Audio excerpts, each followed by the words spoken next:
আজকে আমি এমন একটা জায়গায় গিয়েছিলাম যেখানে গিয়ে হঠাৎ এরকম কিছু হয়ে যাবে আমি ভাবতে পারিনি। ঘুম থেকে উঠে সকাল সকাল ব্রাশ করা শুরু করে দিলাম।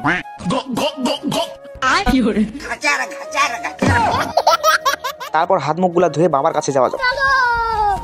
দেখতেছি বাবা এখানে কাজ করতেছে, আমিও একটু বাবার কাছে কাজ করি। বেড়াটা যখনই পার হতে যাবো, ও ও ও মাই গড,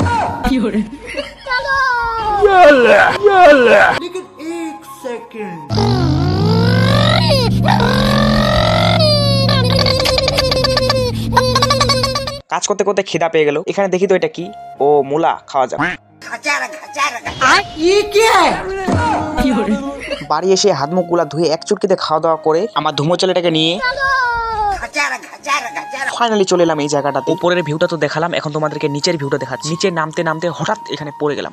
তারপরে উঠে নদীটার মাঝখানে চলে গেলাম, কারণ জল কম ছিল। মাঝখানে এসে ভিউটা খুব সুন্দর দেখাচ্ছিল। তারপর ভিডিও বানিয়ে চলে যাবো এখন বাড়ি। আর তোমরা কোথাও না গিয়ে সাবস্ক্রাইব করে আমার পাশে থাকো।